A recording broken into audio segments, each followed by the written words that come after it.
You guys look like... What do they look like, Jimmy? Dorks. They look like a couple of dorks. Get those nerds! Nerds! Nerds!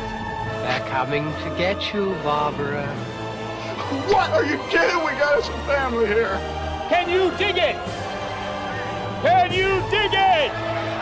Can you dig it? You are listening to the In the Mouth of Dorkness podcast, the official podcast of the Alamo Drafthouse, Winchester. Welcome to another edition of the It Modcast podcast. Joining me is Lisa Gullickson, wife Dork.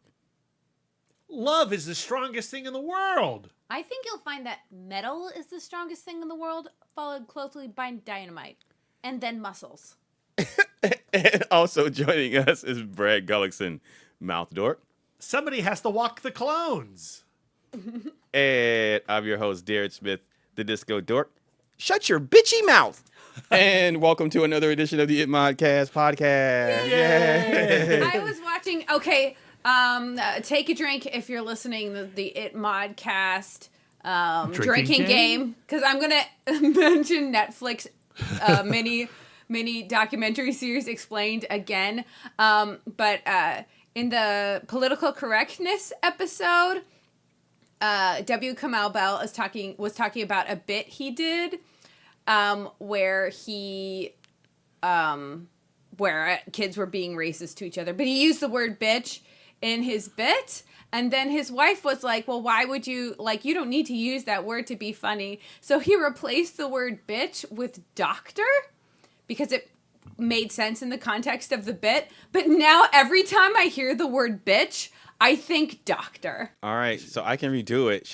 Do I say doctory or just doctor? Because I said bitchy. I say, no. So do I say doctory? Yeah, I guess doctory. Yeah. How about doctoral? Doctoral? Yeah. Shut your doctoral mouth. Oh, well, thank you for that. I will try to implement that moving forward. Lisa is one of my favorite doctors. Oh. All right. Well, yeah, with that, how was everyone's weekend dork? How was your weekend dork? We're minus one dork. We're down one dork. Again. Yeah. Thoughts and prayers. Thoughts and prayers. Thoughts and prayers. Thoughts and prayers to Brian. Yeah. We got reviewed on another podcast. Oh, no. Wait, what? It positively. Oh, we got okay, recommended okay. on another podcast. Oh, really? What was that podcast called, Brad? Oh, got him. Okay, while he does that, Lisa, how was your weekend dork? My weekend dork was great. I shouldn't have brought that up without having the information handy. But I do think that it's cool that we got a shout out on Well, as long as it was podcast. positive, because you had me worried for a second, because I felt self-conscious when you initially mentioned that, because I didn't know. It's hard to forget that people listen to us sometimes. We'll just come here, record, I'll produce Well, for it. the most part, if you think of the grand scheme of things and the number of people on this planet or who have been on this planet or whoever will be on this planet, nobody listens to this podcast. That's Hey, true. sorry, I was at the bathroom. What did I miss? Yeah, Brad, I asked you what the podcast that shouted us out was. Oh, It's man, a that local was so podcast. cool. Man, much love to the Take Two podcast for doing that for us. Yeah. Was that what you were doing in the bathroom? Taking Two? I was taking two. But the Take Two podcast is TOO. Oh. It's not referring to the number two And that you your do in number the bathroom. two is a PO. That's correct. Yeah, so much love to the Take Two podcast. They took time out of their episode where they were reviewing things like, they were talking about Zombieland Double Tap. They were talking about the new Watchmen series. And they took time out of the show to give us a shout out, a high five. And I seriously appreciate that. High fives are great. Thank you. Thank you, Take Two podcast. Local pod. We should do some kind of interpod collaboration. We were talking about that. They are into doing some cross collaboration there. Yeah. Mm-hmm. Cross collaboration, is that a thing? This is off to a rocky start. I should have waited to go to the bathroom. When you gotta go, you gotta go. Wife Dork, how was your weekend dork? My weekend dork was great. I did many wonderful things, but the thing that I want to talk about the most is Gary Gulman's latest comedy special on HBO, The Great Depresh. This comedy special came out earlier this month, but Brad and I have been trying to cut back on our glut of streaming services. So we wanted to wait for to restart HBO for when there was something to watch. Luckily, Watchmen came out. Oh. That first episode is amazing. And I got to catch up and watch this super special comedy special. There is this trend in podcasts. In stand up? Yeah. There's this trend in stand up where they're doing like these stand up specials / documentaries. Kathy Griffin just did one that was also fantabulous. I don't remember what the title was, but she was talking about how, like, she was one of the early in Trump's presidency. She did a photo shoot in which she was holding like a bloody head. Yeah. And there was more than just a cultural fallout from that. Like, she got targeted by our government. Yeah. She got questioned by the CIA and the FBI. And she talks about what that whole experience was like, which I found fascinating. I thought that was wonderful. Jenny Slate also did one on Netflix. And you know what a crush I have on She's Jenny a stand-up Slate. comedian? No. She is not. Oh. So I mean, I would She is funny when she is not doing stand-up. Yeah, I give that one a solid B-. And she's adorable, and I love her, and it did not make me love her less, but it did make me go, like, Netflix, why are you giving her a stand-up special? Oh. Like, to me, I think if she had gone more in the, like, one-woman show direction, and maybe, you know, pick some choice, like, you know, things from her life, but I did enjoy seeing her, like, so the documentary portion, she went back to her childhood home, and we got to meet her parents and her grandmother, and she does like a dead-on impression of her grandmother, which I found really sweet.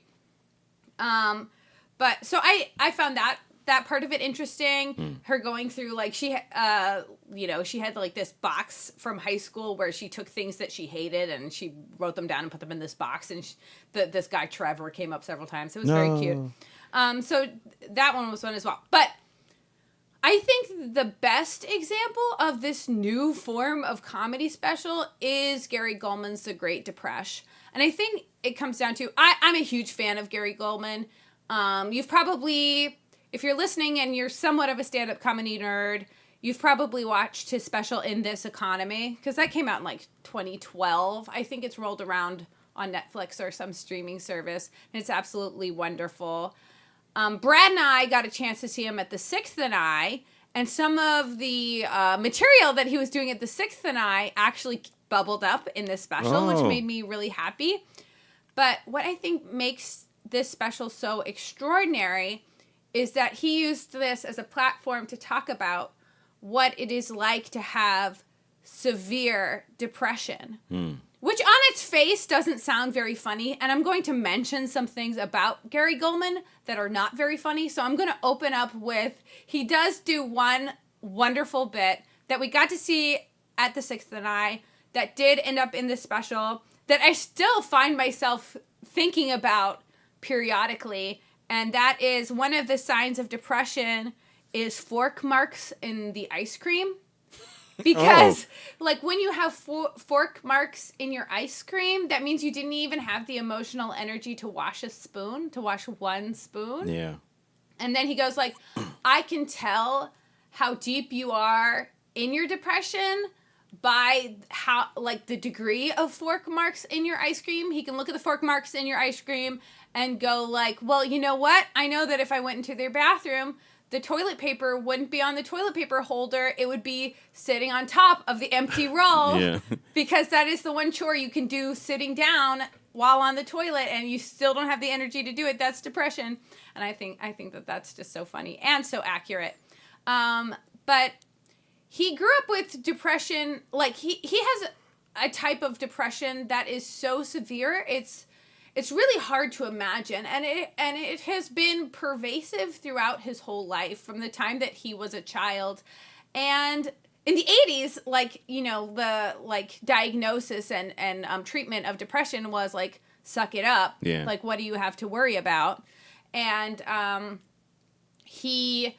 and of course, bullying in the 80s. He does another really wonderful bit about which I think is a twist on a bit where I feel like a lot of other comedians will go like, oh, millennials, they're too soft. Like, they're too weak. Like, if, grew up the way that I grew up, like, that makes hard people, people who can handle life. Yeah. But he goes like, millennials are, like, so wonderful. Like, what if we had a no bullying policy, for, like, when in the 80s? What if we gave participation trophies? Like, the millennials, they have the best video games ever made in their home. And they went out and they played America's favorite pastime, baseball.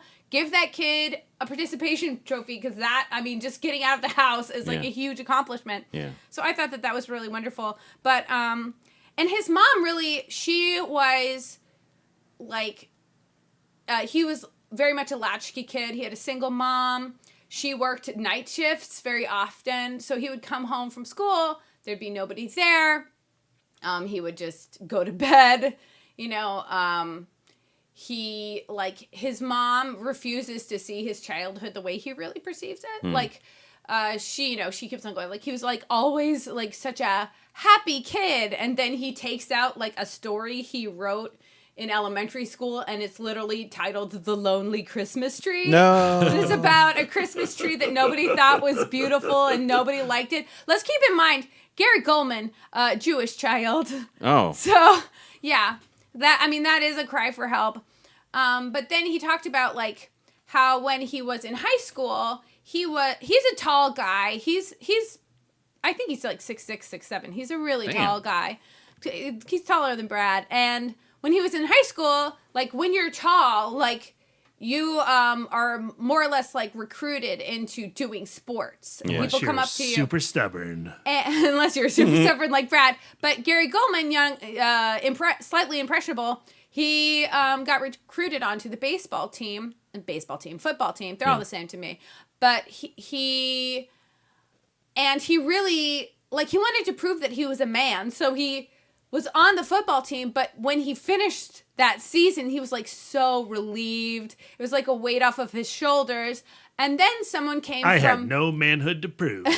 He came from, because you had self-esteem, which he was born without, unfortunately. So he ended up being recruited into college football. So he was then forced into college football. And luckily in college football, he had a very progressive coach, and his coach really recognized his depression and was able to like get him help.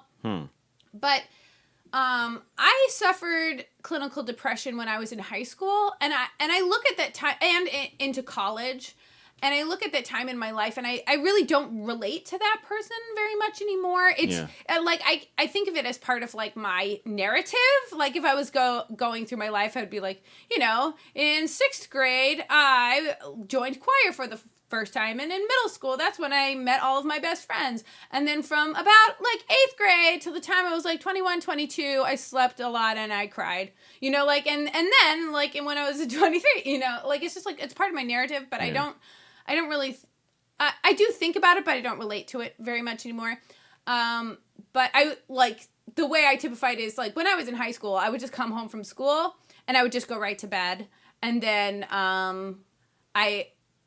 I would wake up in the morning and I would go to school the next day. And if I was awake and I was home from school, I was crying. Like, that's just what it was. And then when I went to college, what I would do is instead of going to class, I would sleep until noon. I would go to the Johnson Center.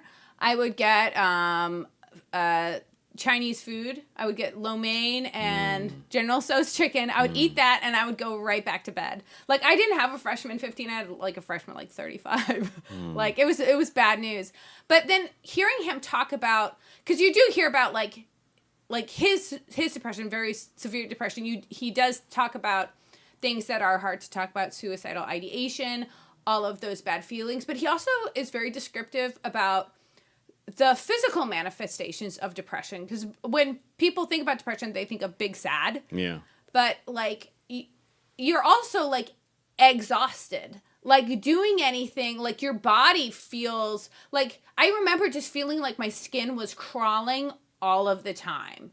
And he talks about like being so tired and not being able to function, and how much effort everything was. It's an extreme lack of motivation. Yeah. At least for me. Yeah. And he has an extremely supportive girlfriend who saw him through one of his roughest times.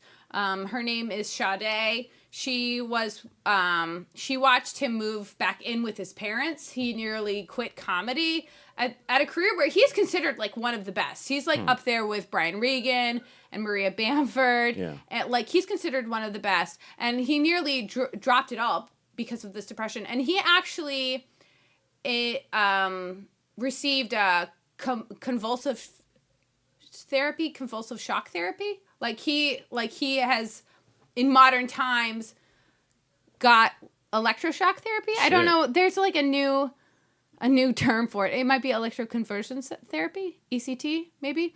But it really helped him. And whenever we think about like that kind of therapy, we think of like One Flew Over the Cuckoo's Nest, where it's like this like terrible, horrible thing. But he had literally been through everything else. He had taken ketamine. Ketamine didn't work. Shit. He's listed all of his like antidepressants, like, so he goes into it. Now, all of that being said, it's a really funny, uplifting special. He does see himself as a person who is on the other side of it, but he doesn't think of himself as a person who is over it. Yeah. Where I think that, like, my depression was during a time where I was really maturing, and though I don't find it to be impossible for me to, fall into some kind of depression, because it does run in my family. Yeah. Like, I really do see it. Like, I do think that chemically my body has more or less worked itself out. Yeah. Like, his has been so pervasive throughout his entire life. It's going to be something he's going to be dealing with his whole life. Yeah. But now at least it's out there, where people who do relate to it can see there is someone like me. He explored all of the things that I'm afraid to explore, and he was able to find some kind of solace and some kind of relief for his sickness. Like, he'd never referred to himself as, I'm a depressive. Like, he would always say, I'm sick with depression. And I think that that's a really effective phrasing for it. Like, I'm sick with depression. I'm sick. Yeah. It has emotional symptoms that make me think that, like, I'm responsible for how I feel, but they're, like, it's not, it's a sickness. Yeah. Like, you come down with it, like, you come down with the flu, or a cold, or whatever, and you just have to treat those symptoms. But also, I think it's really valuable for people who have never had depression, like, to see what they're dealing with, like what people with depression are dealing with. Because I do think that even though I feel like nowadays there's like a more open discussion of what mental health really is, I do think that there is a certain, like, when you see someone that you love with depressive symptoms or other mental illness symptoms, like, there is like this compulsion to go, like, pull up your bootstraps. Like, why, like, stop telling yourself that harmful narrative. Yeah. Like, even with my own family members, where I see them going through things that I've gone through, or I see them going through things that are way worse than I've gone through, where I go, like, well, why doesn't she just live her life this way? Like, won't that address her symptoms? Yeah. I think that it's something where it's just, like, you have to, because as soon as you're out of the depression is, like, once that, like, illness is out of your system, like, you can't mentally go there anymore. It's like a veil that falls over you. Yeah. Like, it's like a corner of your brain where it's just like, well, I've shut that door. I have no idea what's in that room anymore. Yeah. So I think that it's something that I think it's really good for people to talk about in a positive way, in an open way, in a reasonable way. I just think that it should be part of the cultural conversation, to the point where, like, we lead with the compassion of, is this person seeking treatment? How can I make room in this person's life so that they can both have friends, socialize as much as they want, have a job, but still have the room and the level of understanding to deal with their symptoms while their symptoms are still being dealt with? Especially when you think about how it's so specific to each person. Yeah. Like, we have the best, like, thing I think of is, like, antibiotics. Like, if you have something that requires antibiotics, not necessarily the first antibiotic you try is going to be the thing that kicks that thing. You know, so that's why there are like so many types of antidepressants and lifestyle changes and electroshock therapy and magnetic therapy and whatever, because it's just like this, it's one thing, but it's a multitude of things. There's so many different strains of that particular virus. Exactly. And they can be linked to your DNA. They can be linked to lifestyle. It can be linked to trauma. It can be linked to so many things that, like, it, you know, it's taken years of Gary Gulman's life. It hasn't taken value from Gary Gulman's life. It hasn't taken beauty from Gary Gulman's life, but it has taken years. And I'm 1000% sure that he would have rather not had depression, you know? So I just think it's extraordinarily funny. He's a very funny guy. Maybe you want a pregame with some of his other specials. You can find them. They're great. But I do think that this is like required watching for anybody, for any human being. Okay. Is his older stuff also on HBO or just this particular special? I think that I'm pretty sure that In This Economy is on Netflix. Okay. But I am not positive. And I'm sure you can find it all on Spotify or wherever you stream. Because I still enjoy, even though I love stand-up specials, like my favorite way to experience comedy is as an album. Okay. So I'm looking forward to this eventually coming out as an album, hopefully, with the documentary parts, which are beautiful, but taken out so I can just hear it as a unit. But yay, The Great Depresh. Okay. I recommend it highly. I would also recommend it. Yeah, Brett saw it too. I had a good time with it. You're a person who doesn't have depression in your history. But I agree with what you were saying. I think it's important that people who do not have depression have some sort of conversation around it, and things like this special go a long way into helping my understanding. I don't think I'll ever fully know what it's like to have depression, or, you know, we talk about this a lot with urometaphobia. You know, like I witness urometaphobia a lot, but I'll never truly understand it. But I wish more people would give the effort to understand urometaphobia, if that makes sense. Because sometimes people just go like, oh, well, she doesn't like that the way like I don't like spiders. You know? No, like, people will passively ruin my day and they they'll don't have even no realize idea. it. Like with a tweet to me, they'll go like, hey, don't let me tell you about the time that my kid had a tummy virus in the mall. And I'm just like, well, now you've told me all of the details, and now I just want to lie down. And I mean, it's to the point where maybe, it's mothers. I hate mothers. Maybe I shouldn't even mention it on this episode. They're like, the most selfish people. Oh boy, Okay, so I'm joking. I don't know. So I think it's good that we, we have this conversation, that we engage with people who are afflicted with this sickness. Yeah. Thank you, my love. B, how was your weekend, Dork? I had a great weekend, Dork. I spent a lot of it reading.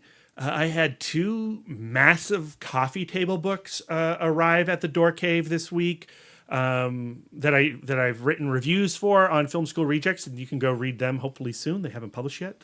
They're taking their time with them. But I read Rick Baker's ginormous 2-volume coffee table book called Metamorphosis, which takes you through his entire career as a special effects makeup master.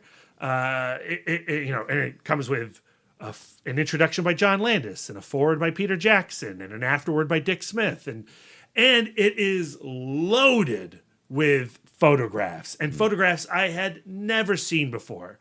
And so, of course, large chunks of this book are devoted to An American Werewolf in London and Planet of the Apes, the remake, and all this stuff.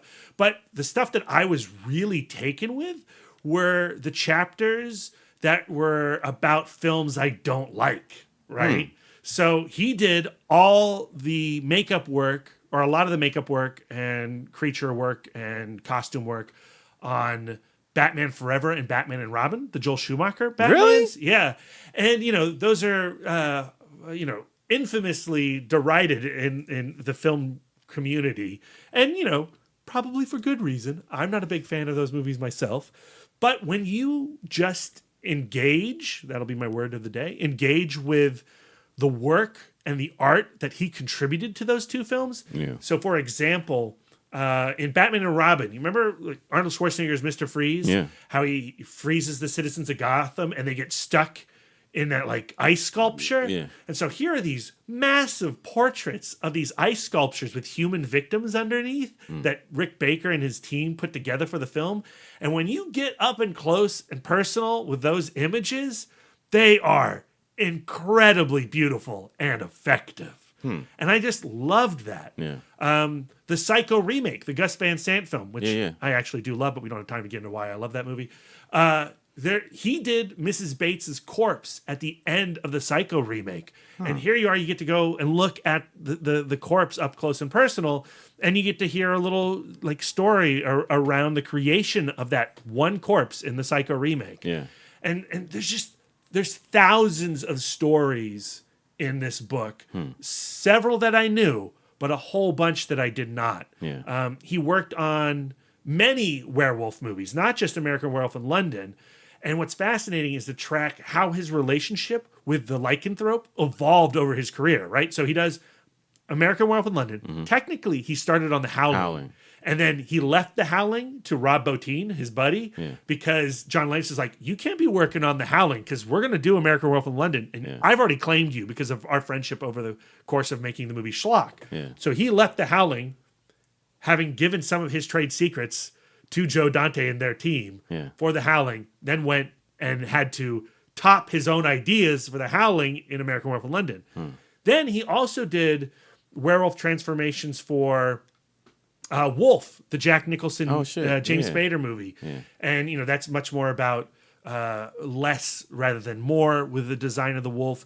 He really wanted to bring out the obvious animal nature of Jack Nicholson and James Spader in that movie. So it was really just about slight tweaks to give the impression of a werewolf. Yeah. And then he did the Benicio del Toro movie, The Wolfman. Yeah. And that was very much an homage to the Lon Chaney version. Yeah. Yes, it's a remake, but I mean, Benicio del Toro is Lon Chaney Jr. in that movie. Yeah. He is Larry Talbot. It's an amazing impression and a performance. And I think that is a film that truly is underrated. And a big reason why is because Rick Baker was hired on to make the makeup effects, and then they went ahead and did a bunch of CG transformation stuff. Yep. And that film was very painful for Rick Baker to make. He talks about how the disease of indecision was there from the beginning of that production, and how no one knew how to approach the concept of the wolf in The Wolfman. And he had a very vivid idea, and his design, his makeup is still visible in the film, and it is gorgeous. Yeah.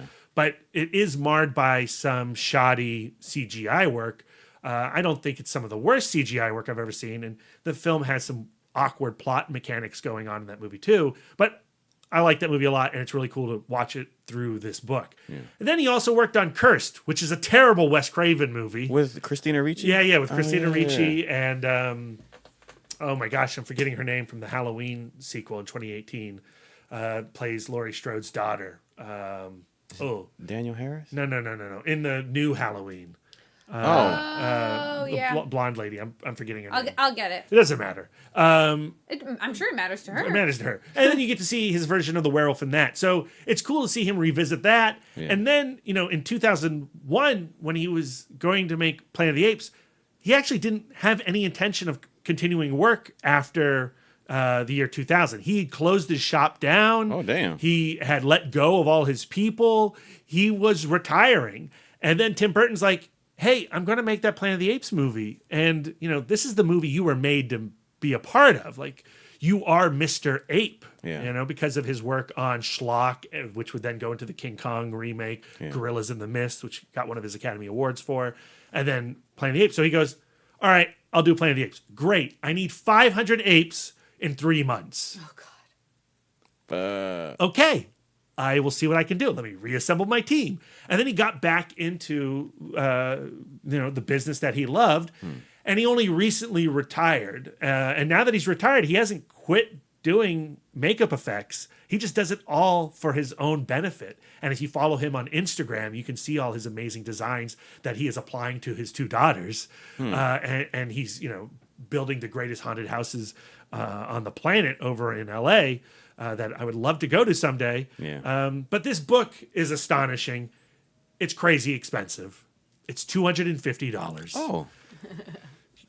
Start rolling your pennies. Start saving. Yeah, they sent it to Brad via PDF. So Yeah. imagine Oh. downloading a 400-page book onto your laptop. His laptop was like, I can't record podcasts. Yeah. I am impregnated with knowledge about Rick Baker right now. But then I found an app that I can store it all in the cloud on my phone, and it's freaking amazing, even on my phone. I'll show you the photos when we get off the air, because I'm going to show you the Batman and Robin stuff, because it's amazing. Okay. Hopefully, when the review posts, I'm going to go back to the publisher and be like, hey, if you still got any of these physical copies laying around, I'd really like one. Yeah. But if I can't get a free one, please give me a free one. I'm going to ask a beautiful person in this room for a really lovely Christmas gift. Yeah. Darren. Oh, yeah. Darren, I could really use this book. It's $230 on Amazon right now. So that's like, $20 off. Son of a doctor.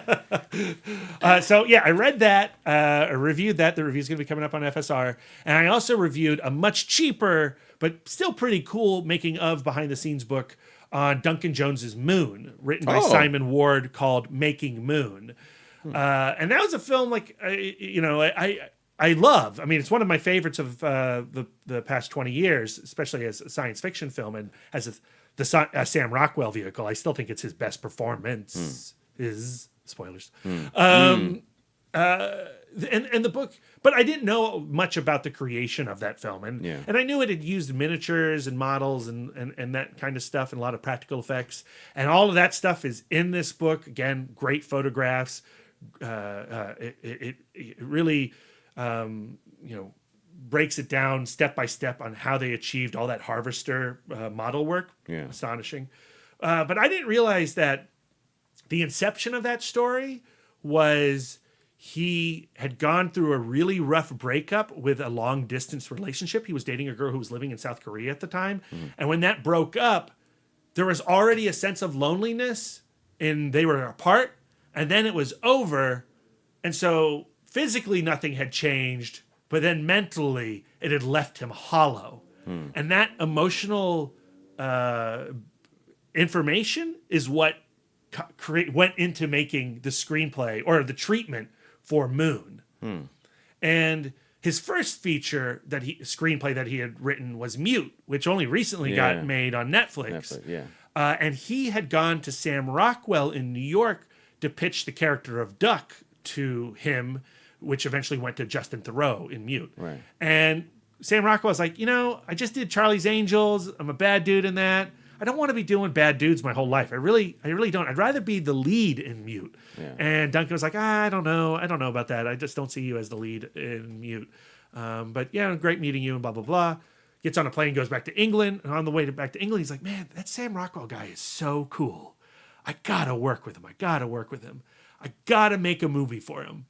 And so that emotional experience of breakup, meeting Sam Rockwell, went into creating the treatment for Moon. And then they hired another guy, Nathan Parker, to write the screenplay because Duncan Jones was entrenched in making commercials at the time. Yeah. And he talks about how uncomfortable it was for him to hand over his baby. Yeah, to hand over his baby and let Nathan Parker write the screenplay.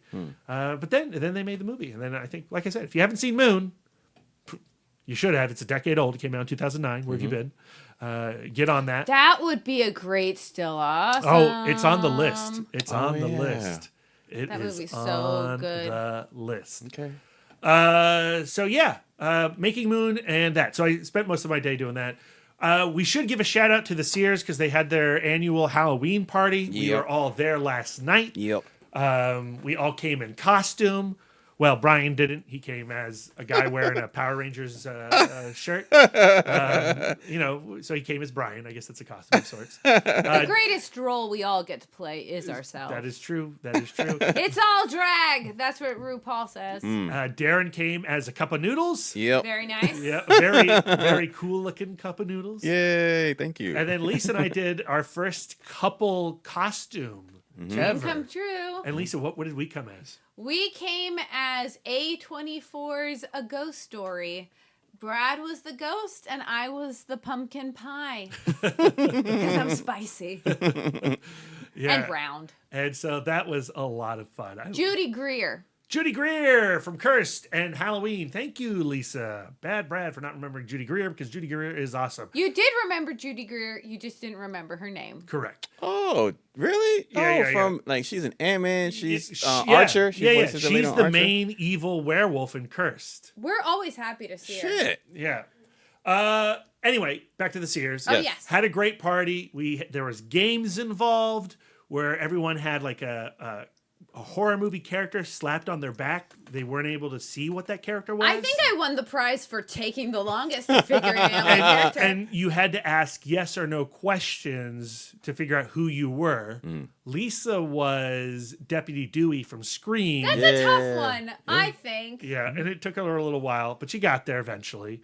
Darren was Ellen Ripley from Alien. And Brian was Norman Bates from Psycho, and he got that lickety 4 split. questions, 3 questions. Yeah, and then I was Judd Crandall from Pet Sematary. So that was a ton of fun. And then we watched movies. They always curate a really great Halloween movie night that goes well into the AM. The first film was Superstition.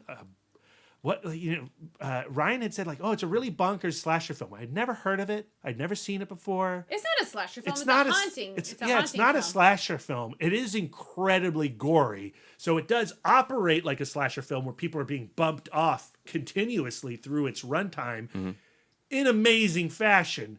The first kill is right up Darren's alley. Yay! Was a guy who had his head cut off and his head put into a microwave. Yeah. That when the other kid opened the microwave, it exploded face front. That's a rookie mistake because if you're going to put a head in the microwave, you have to poke it with a fork first. Yeah. You gotta hot dog that. Yeah. So there's that kind of killings. There was a sludge creature monster from a lake that would kill people. A window in the house that severed a person. Yeah. There was a chick rocking both feathered hair and a tube top. That was scary. Bold move. That's where Darren's quote came from. Yay. She was the one with the doctor face. So I loved watching that movie. It's one of those films, and I said this last night, how has this not been in my life? I should have grown up with this movie. 12-year-old Brad should have watched this movie. Yeah. So I loved that. This would do well at a Psychorama. Oh, yeah. Sleepover or whatever. Big time. I wouldn't be surprised if they've done it already. I do not think so. I really don't think so. Faye. And then the last film of the night, which we left halfway through because Lisa had to get up early for work. Boo. Was Man's Best Friend from 1993, a movie I have seen before. But watching it with a crowd, which was my first time doing it, that was a delight. It was literally the weirdest sequel to Beethoven I've seen. And those do get weird. Do you know what, though? Literally the most romantic thing Brad has ever done. I got home from work today, and he already had Man's Best Friend queued up to the exact spot we left on, and we watched it together. Because you really liked Man's Best Friend. I was enjoying it a lot. We were driving home from their house in Maryland to our house in Virginia, which takes about an hour. And Lisa spent the whole hour talking about Man's Best Friend. Really? Yeah, I love a dog. Huh. Yeah. I don't know. I was really into it. I wanted to see. I have a big heart for animals and science. We don't want to test animals where it's not necessary and that kind of thing. But this dog was bad, Lisa. The dog wasn't bad. The situation was bad, and he had some training. Yeah. Yeah. Trauma. He had a lot of trauma. He had a lot of trauma, but he just wanted to find his true master. Yeah, but And Lance who knew? Henriksen's in it. Brian pointed out that it's the Lance Henriksen from the same year as Hard Target. Yep. To give you where his performance level's at. Yep. Great, like peak Lance Henriksen, Yep. maybe. Did he play the boyfriend? In this? Yeah. No, who played the boyfriend? That's the guy from Lost who Yeah. played Kate's bodyguard or cop who dies in the I first thought that episode. I thought that the room was giving him way too much flack for just using Just for Men.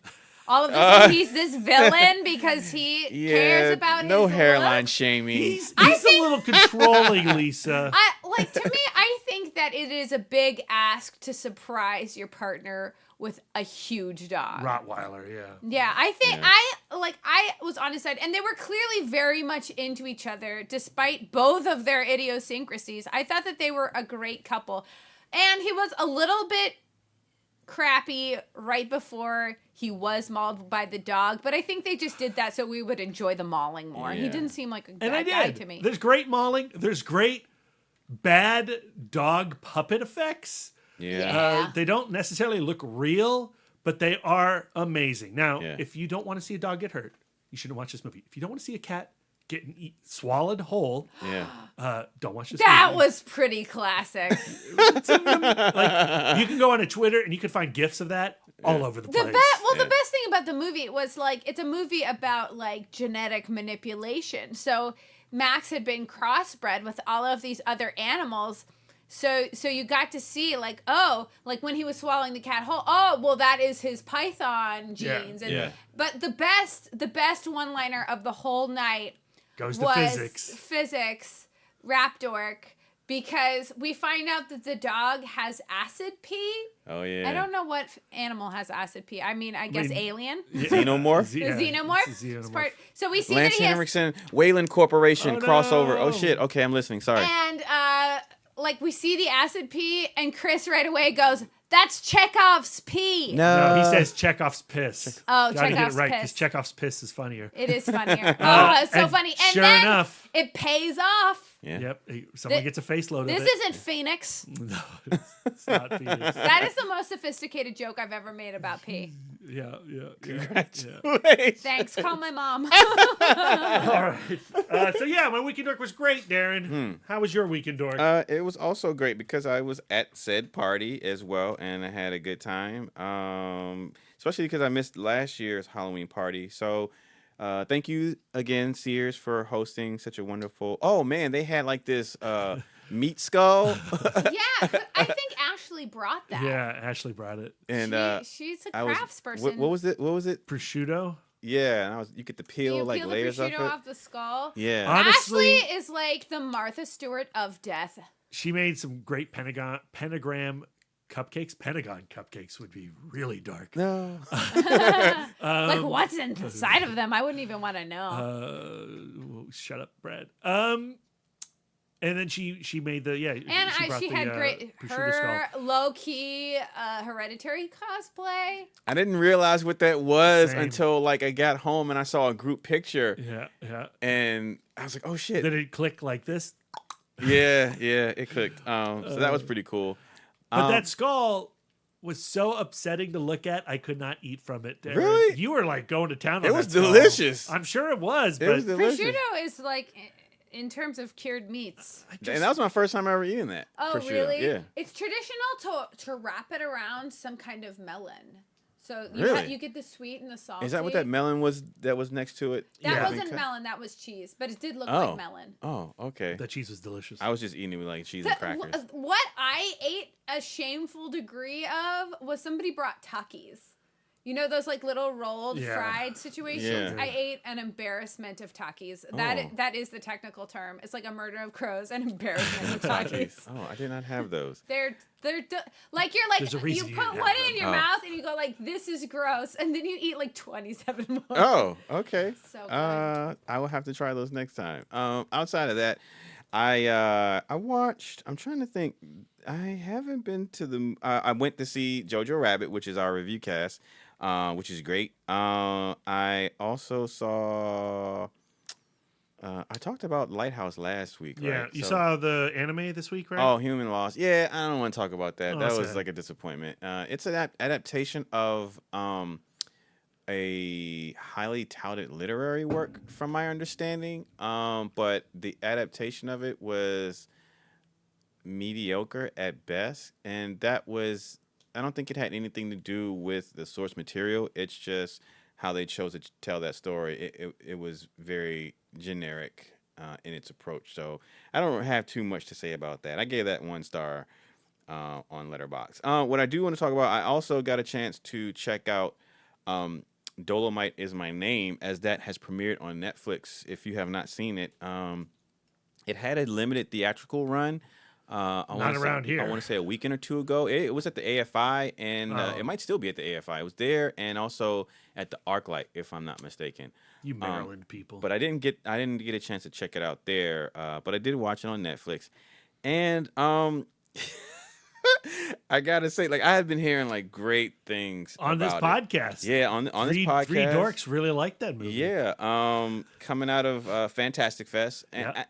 I don't know, maybe it was, maybe if I had seen it at Fantastic Fest, like with a crowd, with a Fantastic Fest crowd, because there's a difference. There's a regular crowd, and then there's a Fantastic Fest crowd. I think we saw it at we saw it as a press screening. Which is different than a Fantastic Fest crowd. I feel like. Well, I guess so. Maybe there's 3 types of crowds. There's a crowd, a press screening crowd, a Fantastic Fest crowd. I don't know, but I watched it in the comfort of my own home by myself, and I didn't love it. I didn't love it as much as everyone else did. It's directed by Craig Brewer, who I love. Well, not love. I really like Hustle and Flow. Black Snake Moan is great. He also directed that. I haven't watched his Footloose remake. I haven't seen that. It's pretty good. But I am a fan of the director. It's just that for me, I think my problem with the film, or my problems with the film, is the script. And I was talking to Brian on the way home last night when we left the series. I was struggling to find the terminology to express my issue with the film. One specific issue with the film. I'm having trouble verbalizing it, but I guess the easiest way to go into it would be to say it starts with the script. Like, there are multiple instances throughout the script where I felt like Eddie Murphy as Rudy Ray Moore would verbalize what, I don't know, like what would be on paper as far as narrative beats to hit in this movie. Like, what are we trying to say? Like, if we sit down and say, okay, what are we trying to say with this film? We're trying to say Rudy Ray Moore was a guy who, you know, who wanted stardom. He wanted his voice. He wanted his comedy out there to the world. He felt like he had something to say, even if, you know, no one wanted to hear it. Well, they would like literally have Eddie Murphy say that in the film, and there'd be a moment where, you know, he would go to have an executive listen to his comedy album, and the executive would be like, "Man, we can't play that shit on the radio." And so he would, you know, Rudy Ray Moore would walk down the stairs, and he would stop and turn, and he'd look, and he'd have like this, you know what, you know, fuck that, we got to do this on our own. And I don't know, like, it just felt like, and granted that it could have very well happened that way, but for me, I felt like, I don't know, like it just felt like it wasn't, and it just didn't feel realistic. It was too, like, explicit, like the thing, like really on the nose. I really need to keep my spirits up so that I can get my very important voice heard out in this world. Yeah, it felt like worthy of being heard. It felt like very on the nose like that. There were certain things that, you know, he could have. I felt like they could have shown. I felt like they could have shown or expressed without literally having a character say or do something. I find this criticism very intriguing, and I would like to watch the movie again with this criticism in mind, because there is certain things, like in a biopic, or as the disco dork likes to say, biopic, that where, like, you go like, well, we know that this is a biopic, it's going to have these beats in it. It's going to have these moments in it, and that like when It you're is watching very a great traditional Yeah. in its structure. And when you're watching a great performance and it's in the context of a biopic, you might be giving those kinds of things a pass. Where Yeah, Darren, maybe. when left to his own devices, he goes like, well, I mean, I still don't want those things in a script. And I think that maybe you're onto something with this criticism. And it's funny when you say, like, when you're watching a great performance, you might give those things a pass. That's another thing. Like, for me, everyone's like, oh, man, Eddie Murphy is great. Eddie Murphy is great. Eddie Murphy is doing a great Eddie Murphy in this movie. Like, for me, it was hard to connect Rudy Ray Moore. Well, that's what I like so much about it. It is very Eddie Murphy. But the energy of Eddie Murphy is similar to the energy of Rudy Ray Moore. He's not doing an impression. He's not doing a Jamie Foxx Ray kind of thing. And I really like that. Whereas Wesley Snipes is doing a Jamie Foxx like thing with Derville Martin. That's another thing. Like, Wesley Snipes, I don't know, because I watched Dolemite too, the original Dolemite, because that's on Amazon Prime. And Derville Martin, like, when I see him in that movie, like, to me, Wesley Snipes isn't acting like how Derville Martin is acting in the Dolemite film. Yeah, but he is acting like his Dick Cavett kind of personality, right? Where he's like his show business personality. Yeah, I don't know. It just felt it felt very heightened as opposed to everyone else I agree. in the film. And for me, it kind of, I just personally didn't like that. But I mean, everything else in the film, like the story of, the story of the underdog, or, the self-made artist, or the determined artist. I mean, that to me is going to always appeal to me. It's just in the way that you tell that story, You didn't right? like the trappings of it. I feel like in an age where there's cinema who gives me that same feeling, that same story, but in a unique way, like Make a Way Out of No Way. When One Cut of the Dead comes out, and it's basically saying the same thing. If you love this thing so much that you will just do whatever, you will find an inventive way to make this thing because you believe in it so much. You've given me that now. You've shown me that. So when you show me that same story play out in Dolemite in a way that has beats specific that I've seen before, it just doesn't do anything for me. Interesting to me, I mean, I definitely enjoyed the movie more than you did. Yeah. And I am looking forward to watching it again on Netflix. I imagine my opinion will change based on this conversation, but also on the fact of how it plays home alone versus with a Fantastic Fest crowd, because you're totally right when you're watching it with a Fantastic Fest crowd or a crowd that's into the movie. Yeah. Because even though we were at a press screening of that movie, that crowd was really into it, especially that one guy in the back. That affects your opinion on it.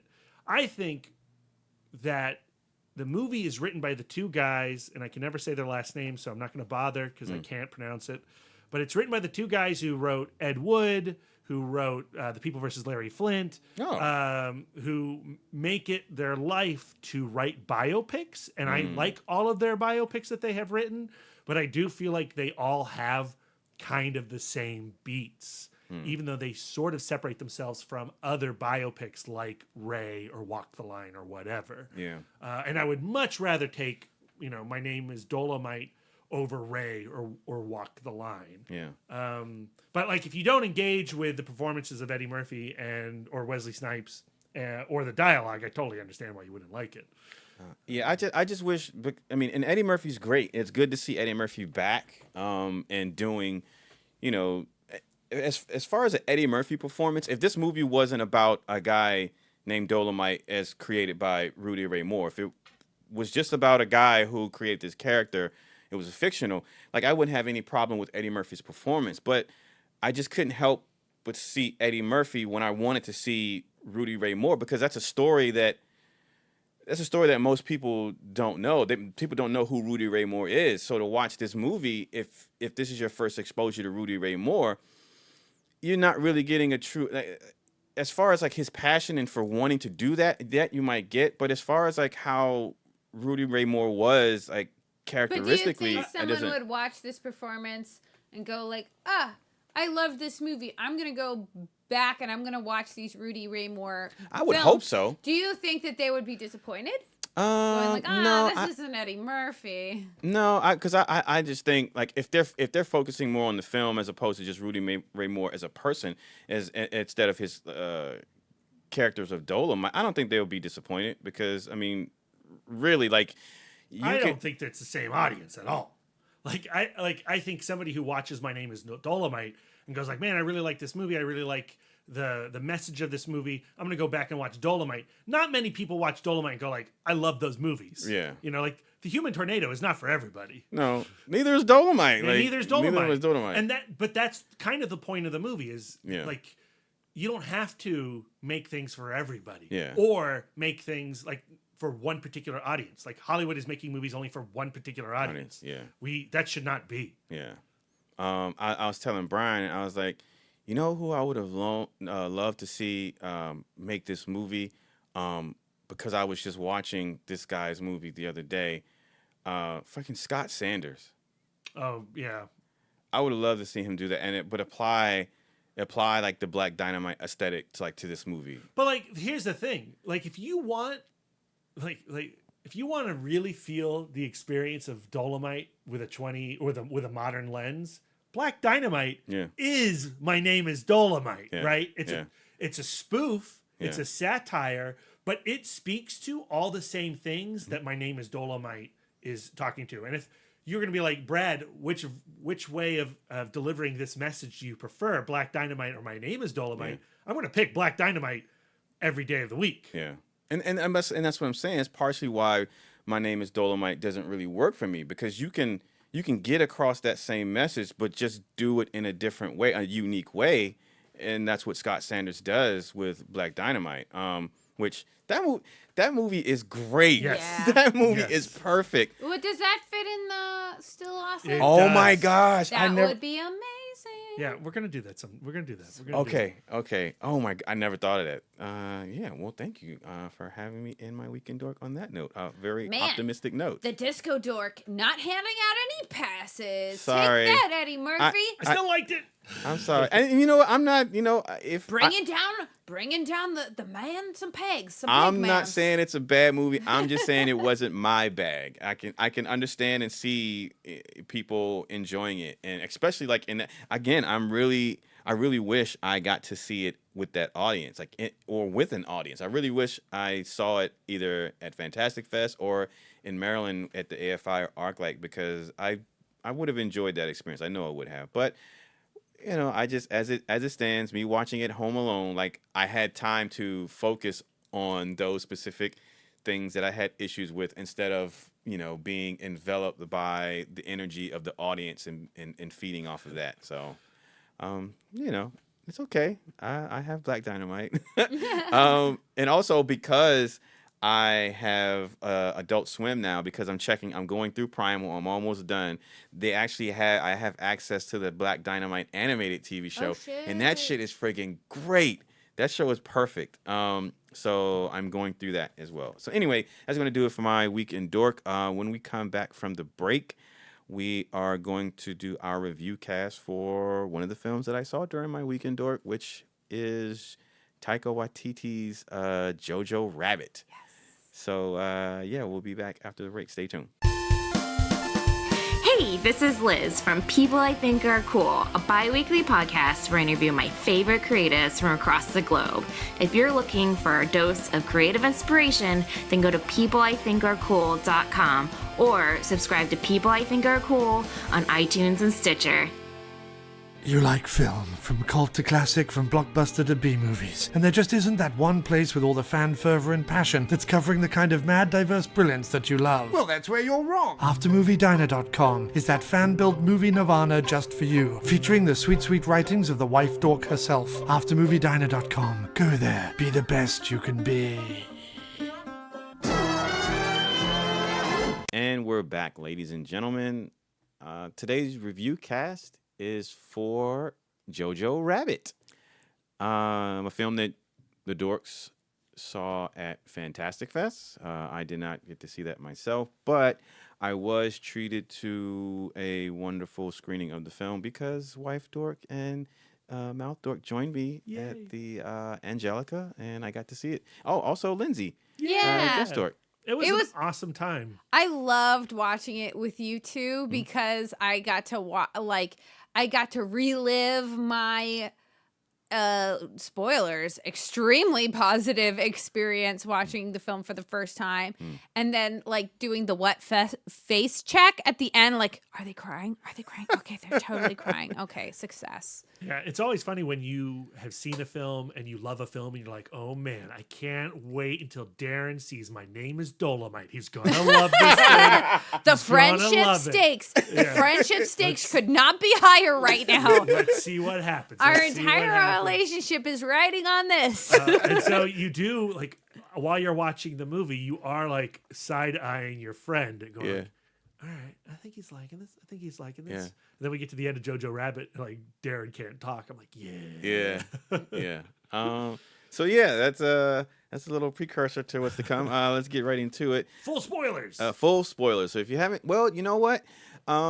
It's in limited release now. From my understanding, it'll be in wider release this weekend. Yep. So please do yourself a favor and check it out. It's a good movie. From what I'm hearing, apparently it can be divisive. But at the very least, go check it out so that you can have an informed opinion and be a part of the discussion about it. Having said that, Lisa, the good. There is so much good for me. And you can't say the entire... You wouldn't be wrong if you said everything, but... Let's start with the first line of the film and go line by line, shot by shot. Yeah. I guess I'll start with the family unit of JoJo and Rosie, played by Roman Griffin Davis and Scarlett Johansson.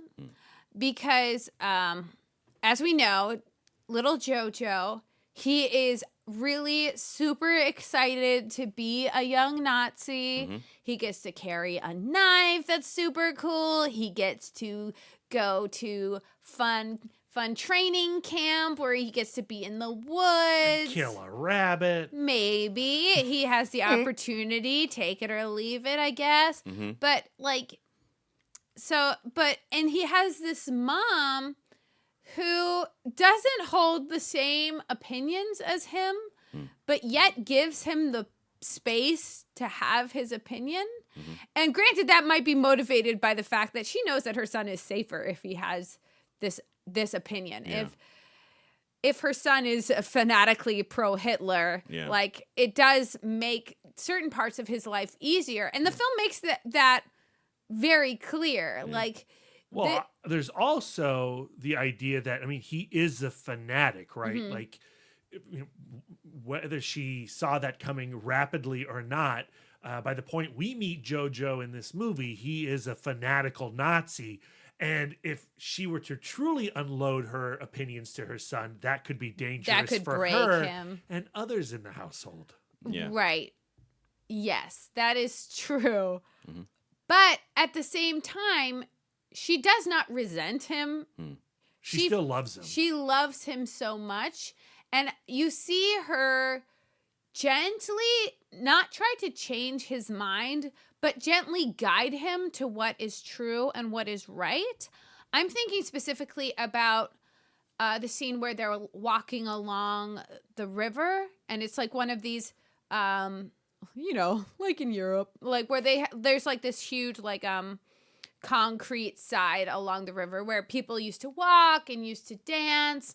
And she's talking about her husband who's away and how like, you know, when they were still together and he wasn't, you know, off doing dangerous things, that they would come to this place and they would dance. He's been accused of being a deserter. And be in love. That's right. And JoJo is 10 and he doesn't understand really exactly what love is. And she uses this as an opportunity to express to him that, well, love is the most powerful thing in the universe. Love is a changing force. And that really is the message of this film. Like what made, Nazis believe that the Jews were dangerous was creating an emotional distance between those two cultures, to the point where JoJo had never met a Jewish person. Everything he knew about the Jewish people was propaganda and wild speculation. And the second that he got in the presence of a Jewish person or somebody who was different than him, somebody who was non-Aryan, the second that he had that interaction, like his mind immediately started changing, and that is love. And I think that the love between Rosie and JoJo is something that is so pure and something that is so good and something that is so constructive. Yeah. That it really makes the emotional heart of the movie. And I think that this is Scarlett Johansson's best performance. Oh, easily. I have never seen a role encompass everything that she is so good at. Like, one of the first things she does is acknowledge that she is unbelievably attractive. Like when they're about to leave the house, and JoJo is like, I'm a freak. I look stupid. And she's like, ugh, what it would be to look stupid. I'm cursed with being extremely attractive. So like it does, mention that thing that's generally first and foremost in all of her roles is that she's like this unbelievably attractive person. But she's also bubbly and funny, and she can give a sense of urgency. And I think the character of Rosie is so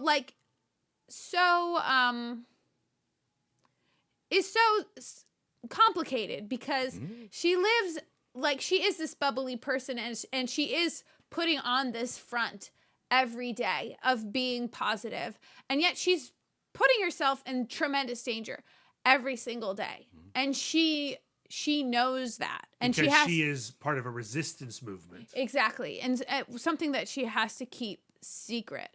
And this is our spoiler review. And she ultimately pays the price for all of these sacrifices that she made, with at least changing one heart, because she helped change JoJo's heart, and she probably changed many other hearts through her good work. Yeah.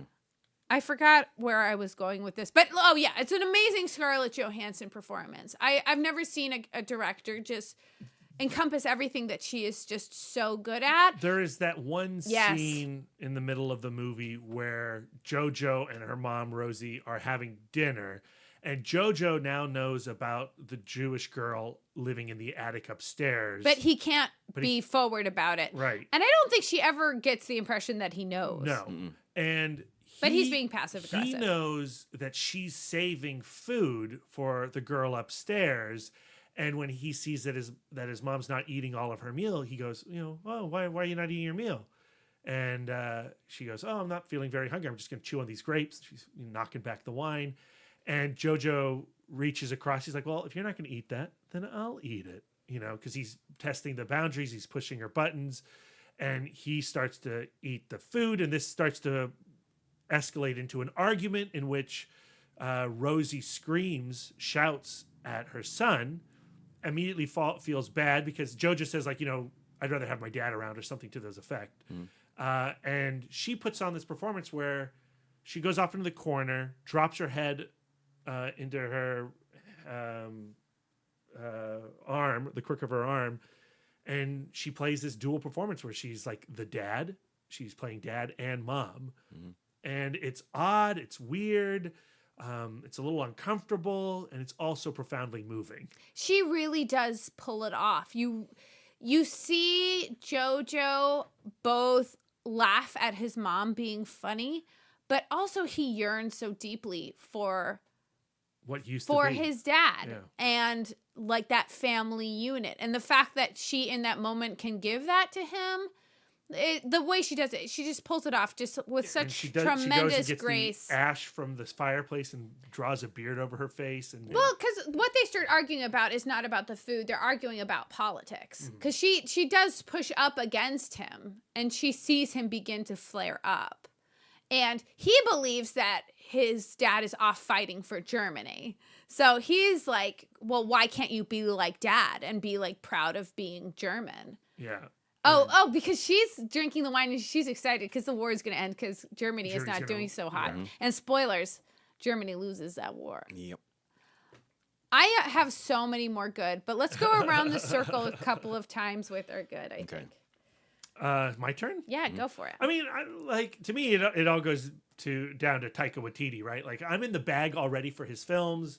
And his scripts. You know, the first time I encountered his work was at Lost Weekend 3 at the Alamo Drafthouse in Winchester, Virginia. I saw a midnight screening of What We Do in the Shadows. And that movie, I was so... Like, when that movie started, I was like, I don't know about this point of view. Yeah. And by the end, I was like, this is genius. To me, that movie boils down to the scene where the vampires are watching the sunrise on a laptop. Right. And so, And where it just captures the loneliness and the sadness. So the movie is all like clever jokes, and also finds room to have a deeply heartfelt, aching pain for these vampires who can't experience sunlight and have to do it through YouTube, which is a discovery for them. And it is like, you know, this is a broad, super dumb and silly comedy that, surprise, boom, gut punch. Yeah. And then you know, he does more of that, and it's more gut punch in Hunt for the Wilder People while still being silly. Mm-hmm. And Thor Ragnarok, same deal. Like, he finds ways to like really be emotionally powerful in Thor Ragnarok. Yeah. And you come to Jojo Rabbit, and it is very broad at times. It is very Mel Brooks, the producers, where we're going to mock fascism and we are going to mock the Nazis and use absurdity to highlight the evils of hatred, of a hateful heart, right? But the producers, like, I love the producers. The producers has nothing like that scene between JoJo and his mom, Rosie, doing the performance of mom and dad at the dinner table. And like that is where Taika Waititi is operating in a realm unto himself, where he can be extremely broad, silly, and dumb, and cartoonish. You know, his Hitler at times is extremely out there, like Looney Tunes. But the way that he uses this imaginary friend character as the litmus of the changing of JoJo's mind. And you see the relationship between JoJo and Hitler, imaginary Taika Waititi Hitler, change is like so profound, because they start as like these bestest pals and confidants. And then as he starts going like, well, this Jewish girl, like, not only does she not seem so bad, I'm kind of siding with her now. And then we see Adolf kind of have this kind of little tantrum fit. Well, what's interesting is that Adolf is doing things that JoJo couldn't be aware of, right? So like Adolf is watching JoJo and his mom have a conversation on the river with his little spyglass, his binoculars. Yeah. And I find that interesting too. So it's almost like he's not just a figment of his imagination, but he becomes a manifestation. But I do think that he's the manifestation of JoJo's changing mind, because when JoJo is talking to his mother, the Hitler in his brain is changing. In there and listening. Yeah. And fighting back. Like, JoJo is receiving these words, and there's something in his head going, well, what I'm saying is, me. what I like about it is the Hitler in his mind is a creature. Yeah. Right? It almost has a supernatural force to it, which I really, really find interesting. I disagree. I don't think it's supernatural. I think it all comes from JoJo's mind. I think it's preternatural or whatever. Yeah. What I'm saying is, of course it's a symbol. But what I'm saying is it is an entity. Yes. Living within him. Yes. Like an imaginary friend. Yeah, I know. But I don't know why you're pushing back on this. I don't know. Because I you wouldn't like the describe movies. it that way. Yeah, I know, and I'm describing it differently because I'm not you. That's okay. All right. And what else for your good? I mean, I guess that's it. Well, I was gonna start with the Taika Watiti as a director. For everything you said, his writing, but also it goes to that particular scene with Scarlett Johansson, but also every scene with JoJo, and just Taika's ability as a director to work with actors to coax these performances out of the actors. Because I mean, Scarlett Johansson, obviously she had that within her to do this particular performance, but it took Taika Waititi through his writing, through his discussions with her, to get that performance out of her. And I like to credit directors when I mean, obviously you want to credit the actors too for the performance, but I feel like a lot of the credit also has to go to a director when a particular actor delivers a performance in a film, because whether it be through a discussion with the actor or whether it be the director choosing that particular take to put that in the movie,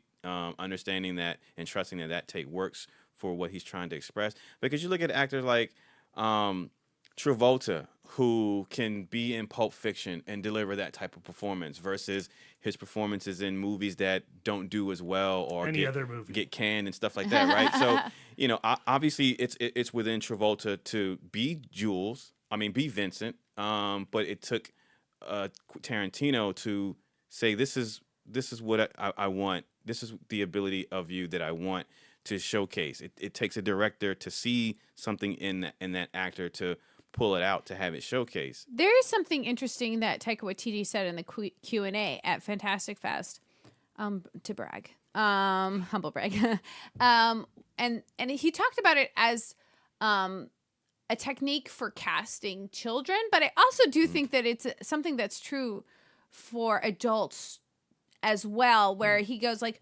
well, when you're casting a child, you don't look for the child that's the best actor per se, or the child that's the most professional, or the child that's delivering the lines the best, or whatever. You look for the child that is more or less that character. Yeah. And then the trueness of who the child is and how they are like that character will shine through. Yeah. And I think that great actors, there are great actors who can find it within themselves to relate to every single character and find that glimmer in themselves that is that character. Because we all contain multitudes, and great actors can, relate in that way. But like, not to say that I know Scarlett Johansson, and Scarlett Johansson as of late, controversial character. Like she has said some really like boneheaded things. But I do think that there is some like, I think one of the reasons she glimmers through is Taika Waititi's talent as a director. But I do think that I just feel like there's something in her that resonates with this character, like a trueness that resonates through. Just like this kid actor who plays JoJo, like who he is as a person. There are certain lines that he says where you go like, that's a Watiti line if I've ever heard one. But you hear the kidness come through. Yeah. But again, that's still for Taika to have that wherewithal, mindset to say, I'm going to cast this kid because he is this character, instead of trying to cast an actor to act like this character. I'm just going to cast this kid to be because he is this character. Also, like the supporting cast, like Sam Rockwell, is great. Like he has his scene at the end, like his final scene with JoJo, I found extremely moving. And I don't know that I saw that coming. That entire arc of that character is genius. Yeah. And even the supporting cast that didn't have as much to do, like Alfie Allen, he was to me was almost like a sight gag. Like what he was doing in the background was always comical to me. He was so funny. Just his movements, his mannerisms, his looks, his smiles, the way that he looked and reacted to the other actors in the scene, I found hilarious. I liked him also as like a kind of because he never didn't want to be a Nazi anymore. Yeah. But he was changed by the war. Like, Yeah. his discussion with JoJo about, like, now he has been a soldier, he has put on his paper uniform, and he's got out and seen some shit. Yeah. And for him to go, like, well, this war is changing. And now, like, you having a Jewish girlfriend, that's like small fry to the shit that I have seen. Like, we've met Russians, and those people are really scary. And now our only friends are the Japanese, and they don't look very Aryan to me. Yeah. Oh, like, Yorkie. Yeah, he's freaking great. Who are you talking We're talking about Alfie Allen. Alfie Allen. The guy from Game of Thrones. Sorry. Who was Sam Rockwell's like right-hand man, the dude that... Oh, he was also in Fun, talking about the wrong person. The one who was tasked to go get the German shepherds and instead brought black shepherds who were German. So dumb, but so great. Yeah, but no, Yorkie, he was like one of my favorite characters in the film. He also has an equally adorable name. Yeah. Like, true name. I guess I should probably look at the IMDb now at this point. Yeah, he and there was a scene, there's a moment. Archie Yates. Those names are similar. I give you that. Yates. I give you that. Thank you. I'm sorry. It's okay. There's a scene towards the end of the film when the actual war has broken out, and JoJo is running through the streets and down alleys trying to find cover, and he ultimately seeks cover in the basement of this building. But the moment that was happening, as he was making his way through, I was looking at what's the actor's name that plays JoJo? Griffin. Roman Griffin Davis. So I was looking at Roman Griffin Davis's face through this entire shot, and I just had the thought that, oh shit, like he's acting like he had gotten instructions to do this. Like before they called action, Taika had stood there face to face with him and said, okay, this is what we're gonna do. This is what's gonna happen. Somebody went through this with him, like, because as an actor, as a child actor, he's so good and so believing, not just in this particular scene, but this, I don't know, for whatever this particular scene crystallized this thought in my mind that throughout the duration of this movie, he's such a strong actor that he's very believable as JoJo, as a kid, battling with this identity crisis or the discovery of identity, of who he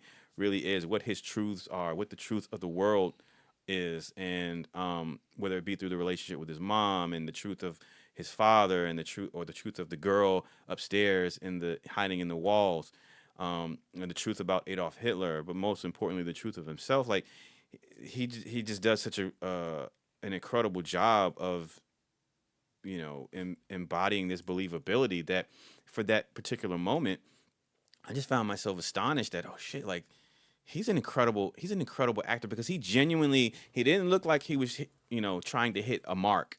He looked like he was enveloped by panic and chaos, and he looked like a rabbit scurrying to find cover and shelter. And that's what I got from that moment when he's sneaking through and ultimately ends up underneath that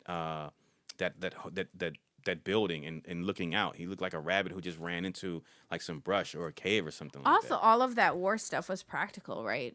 It seemed like it. If it wasn't, that's an incredible job of visual effects, because it really felt present. Like JoJo really felt like he was in the midst of that.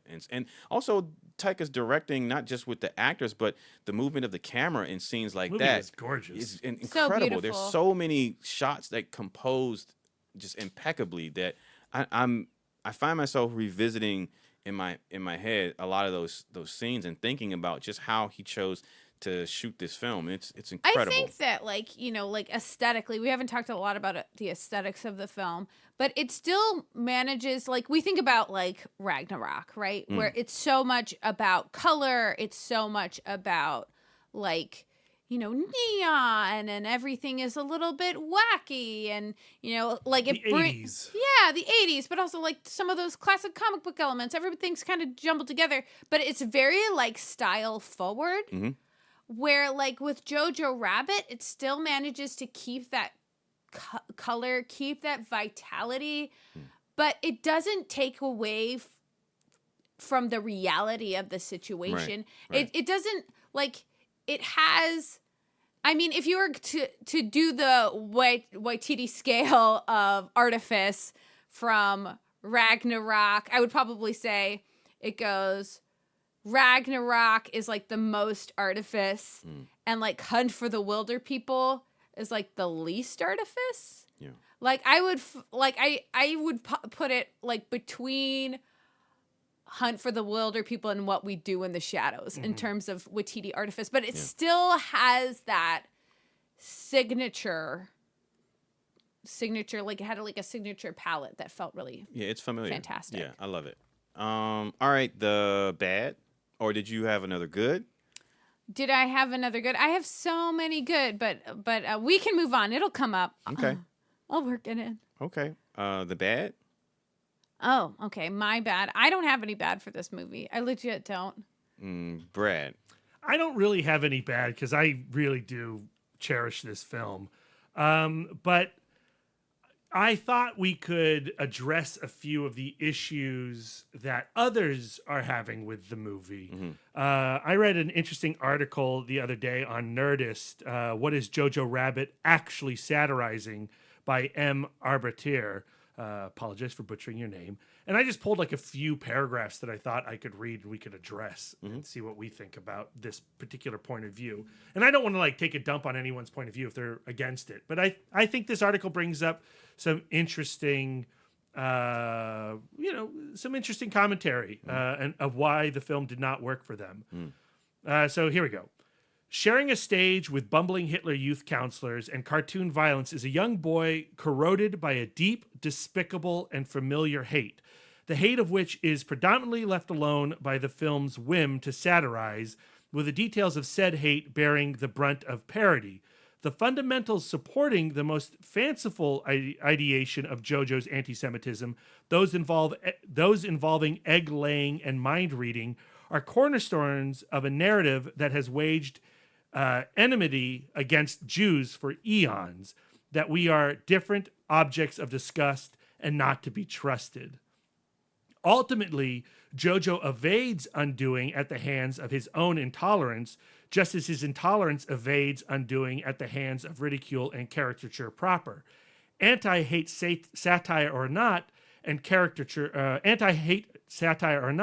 what we're left with is the story of a young boy who stands out filled with hate and ends up rid of it, who starts out filled with hate and ends up rid of it. Well, I'm terrible at reading, I apologize. Having apparently shed the tethers of his all-consuming anti-Semitism thanks alone to a convenient crush.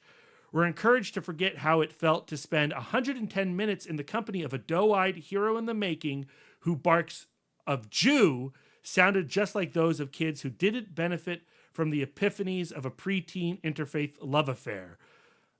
We're made to recognize the hate, to laugh around, but never too close to it, and to understand it as a terrible threat that will probably work itself out one way or the other. Forgive my butchering of those words, but yes. So what the writer is saying that, like, because he has a crush on a girl, that undermines the idea that he can change his mind about that he can can change. Yeah, that the his hate last in his heart. minute reversal, his Was last due minute to growth, some, is due to love and undermines the 110 minutes that we had to suffer with his hatred. I think that And forgives him. I think that is an interesting idea. I think that this would be a different movie if he found in his walls an old woman or another boy his age or but at the same time, or a girl he doesn't have a crush on. But at the same time, I don't think that undermines the message of the movie, which is like, getting to know somebody Human else. connection is everything. Yeah. That like what the Nazis used and what's being used today to create divisiveness in our culture is alienation. Like the idea of, well, can we make someone look so different from you that they cannot relate anymore, and we can then make them an enemy. Like, it's addressing that kind of cultural weapon. I think it's interesting how the film ends on Rilke, the German poet. The last line of the poem, I cannot remember what the title is, but the last line is like, no feeling is final. And I think for some people, there is a distaste to the idea of observing, following, and watching a Nazi change, right? I think some folks in 2019, after events like Charlottesville, we don't want to give any humanity to these monsters. And this film is about how hate and fear can be weaponized and used by a leadership to control the masses, and how that is poisonous, and and how we do not have to accept that training, right? That we can reject the training that we have been given. But in 2019, it is hard to form any kind of empathy with a Nazi, right? Even a child Nazi, and especially a Nazi like Sam Rockwell's character or Alfie Allen's character. These guys who were cogs in a hateful machine. Passive cogs in a hateful machine. And I can understand why some people go like, no, F you. I don't want this point of view. I don't want to watch a Nazi grow. I do think that, like, I do think that it is, like, empathy is necessary, and for, like, we need to find it in us to relate to every single other human person, because, like, as valuable as it is and it is valuable to hate and demonize Nazi behavior because it is evil and it is gross and it is disgusting, I still think that it's part of our job to see the people who are Nazis as human beings, and that no feeling is final and minds can change. Because if you're looking at someone who disagrees with you, even disagrees with you vehemently, like, if you go like, well, I'm not going to work on that person, that, like, or I'm not going to model behavior for that person, like, I'm like, I just don't see any progress happening if we just look at, like, people who disagree with us and go like, they're not worth my time, they're not worth my even imagining. If all Nazis are the Nazis from Raiders of the Lost Ark, are caricature and or not caricature, are two-dimensional, bad. Yeah. Then we will never combat and get rid of them. And you I have also to understand the methods of breeding Nazis and how to challenge that. And we can't forget that there are 10-year-old Nazis, and guess what? It's not their fucking fault. Like, a child who was raised by hateful parents to hate, that's not their fault. Like, it's like a dog who was kicked a lot and now they bite. That's not that dog's fault. We can't just jail and kill Nazis. Yeah. We have to talk to them. We have to talk to them, and we have to empathize with them, and we have to realize that intervention helps. Like, you might not change every mind, but you might change a 10-year-old mind. And if you change a 10-year-old mind, like, think about investment of time. That 10-year-old, God willing, will live very many years to change other minds. Like, when you think about the people from that horrible church, that goes out West and takes Baptist. There's lots of former Westboro Baptist church people. Thank you. Well, you got me halfway there. Yeah. There are people, former Westboro Baptist church people, who have come out and talked about what it was like to be in the Westboro Baptist church and speak about it. And on Lisa's favorite Netflix show, Explained, where they're talking about cults. Ding, ding, ding. Take a drink. I would encourage people to go watch the 20 minutes about cult behavior and how people are indoctrinated and the methods of madness. And one of the first things they do is, after they alienate you from your family, is create an enemy. And that's what the Nazis did. They created an enemy who the culture was already suspicious of, because everybody is walking around with some kind of hate and distrust for somebody in their heart. And there's people out there who are super ready to use it, so. Yeah. Jojo Rabbit is a fascinating movie to watch with a crowd. Like when we watched it with the Angelica on Thursday night, it was a full house. And you do wonder, like, are people laughing at the same things I'm laughing at? Yeah. Like, what is this person thinking about this movie? And do I like the way that they're observing this film? Well, the person sitting next to Lindsay, they got up and they left and they did not return. Yeah. Like there are people, and I'm sure that there are people who like this war it's recent. Like there are survivors to this war. There are children like of this war.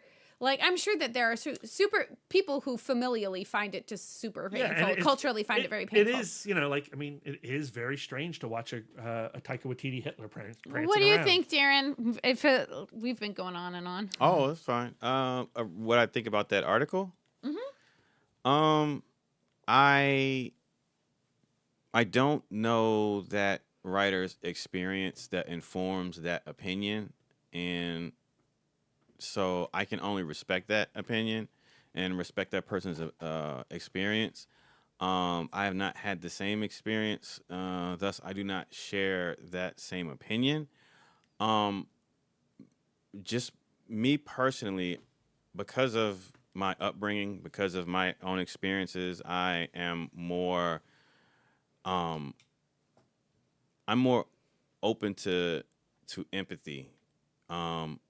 I haven't lived through the Jewish experience, but being of mixed race, being a person of color, having experienced prejudice in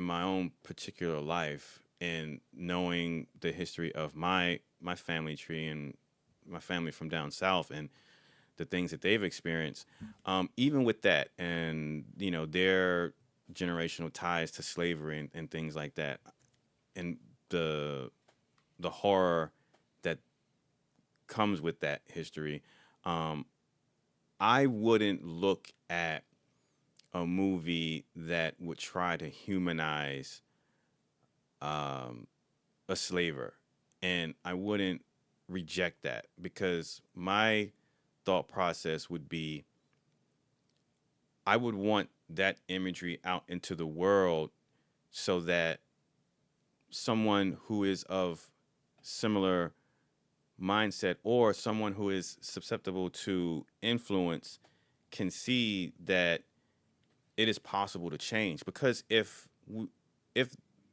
evil mindset doesn't change, if they don't become human, if they don't become less evil and move towards the human end of the spectrum, then the behavior doesn't change, the evil doesn't change, the bigotry doesn't change, the hatefulness doesn't change, the hate doesn't change. Like it's going to perpetuate. It's going to be the same.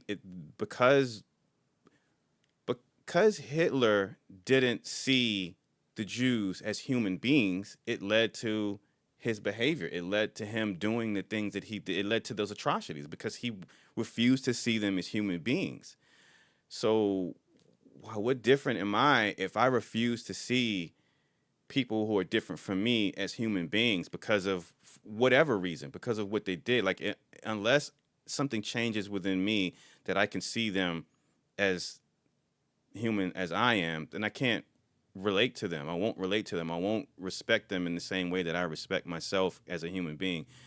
So I don't know. Like I can understand why people would be as angry, as hurt because of the things that have happened to people that they know, that because of things that's happened to themselves or, family or the generational, their family tree or just their race in general. But unless you learn to move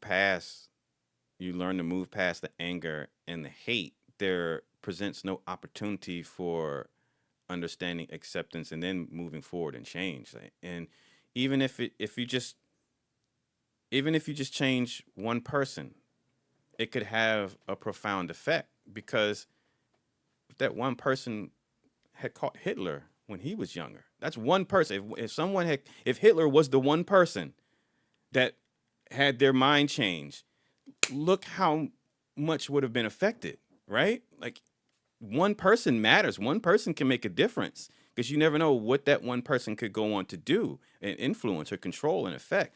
So, but it's a thing that, we all, not just, I'm not going to push this on, that writer or everyone else, like even myself, to reconcile with difficulties as far as things that upset me and things that hurt me. Like it took a long time for me to just be okay with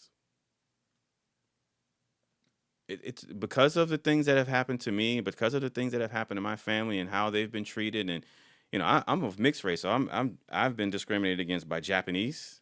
My mother was given an ultimatum to choose between my father and I because he was African American, or choose between her family. I wasn't accepted by them. I've experienced, discrimination by that. And also because, my father's African American, and then, me being a person of color, I've been discriminated against by white people too. So there's a time where I didn't feel like I belonged to any one group, and I didn't feel acceptance by anyone, and I wouldn't accept and connect and relate to any one group. And out of anger, out of frustration, like, well, fuck you, because you took my mom away from me. So I don't want to identify as Japanese. I don't want to empathize with you and what you all went through. Or, you discriminate against my dad, and I had, my grandparent, great grandparents had to pick cotton and shit. So I don't, I feel a certain way towards white people. But it wasn't until like I got past that anger and resentment until I started seeing and having experiences with people who were white, with people who were Japanese, with people who were of other races, and had shared experiences with them. Oh, you went through the same thing. Oh, same thing. Oh, you've felt the same pain. You've had the same joys. You've had the same love. Like, we're the same. Like, we go through the same shit. And so being able to connect to them, it took the issue of it took the thing that was separating me from them. It wasn't about the race anymore. It just was about our own particular individual life experience. That's what separates us. But it's also at the same time what makes us unique, because if you just give it a chance, you will find that a lot of the times, no matter what someone else looks like, or whether it be their sexuality, whether it be their race, whether it be their religious beliefs, there's a commonality in human experiences. This is one of the reasons why we have such a good time at Comic-Con, meeting people from all walks of life, whether it be of Muslim faith, whether it be of, an atheist, or whether it be of Christian faith, or whether it be of a white, whether it be a black, Japanese, or whatever. We share common experiences in that we love the same things. We love the same geek culture. We love traveling to the same place every year and sharing in that experience.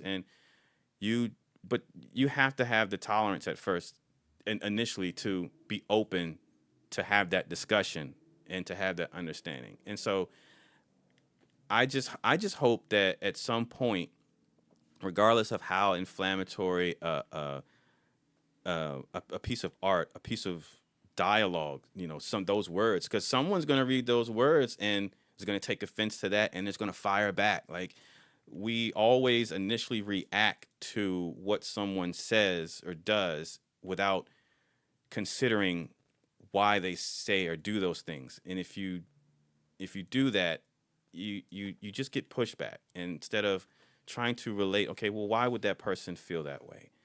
Because I can take offense to that and fire back at that writer in that article, or I could humanize that person and say, well, what would make them feel that way? Oh shit, because maybe they went through this, maybe their family went through that, and then I can empathize with that and then understand that person, and at the very least offer that person understanding and respect, and not say, well, fuck you, you're just some snobby writer trying to get clicks or whatever. I can say, while I don't agree, I do respect your opinion and respect your experience in life, and leave it at that, and that person doesn't have a negative encounter with me. I will give it to that writer that the idea of somebody making a change of their heart by falling in love is a tired narrative. Like, that is the most obvious. Like, if you want to change a 10-year-old prepubescent boy's mind, put a 13-year-old girl near him, that. I would agree with like that kind of narrative being kind of tired. But at the same time, I do think that, like the story of meeting someone different than you and letting that person change your mind. I do think that that's really powerful and that's really valuable. And that's what sticks out more to me than the idea of having that mechanic be used again. Is the fact that he was able to love someone who was different from him, whom he was convinced who everyone told him was different from him, but he was able to see for himself. And it was because of the lessons he was getting from his mother right. that she didn't think he was listening to. Right. And that he verbally rejected. And so that, to me, is what sticks out. So, but, we each take away our own unique experiences from cinema based on our own perspectives and life experiences. So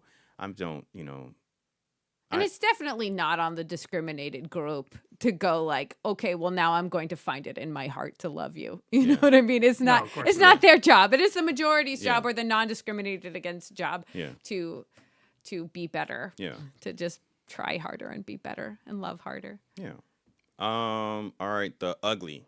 I think the ugly is, well, when I was thinking about this film, I was thinking about like, well, when you watch a movie, you can't help but put yourself in the place of the main character.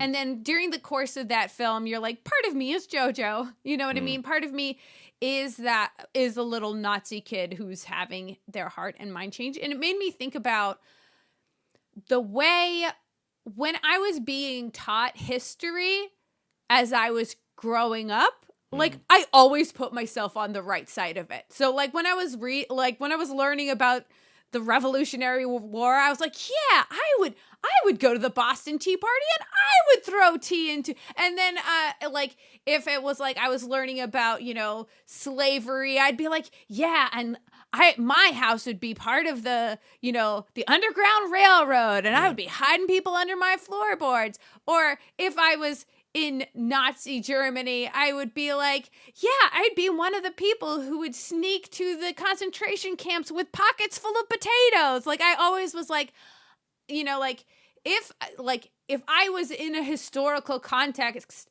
I would be doing the right thing. Yeah. And that's probably not the case.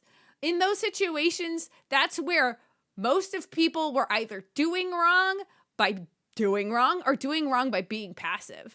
And like, it makes me go like, I don't know if I'm on the right side of history now. Like, I know that I'm trying my best and I'm trying to learn every day and grow from empathy every day and try to look at the situation and do my best. But I have no idea right now if my best is the best. Yeah. And I think that it like, and that's ugly.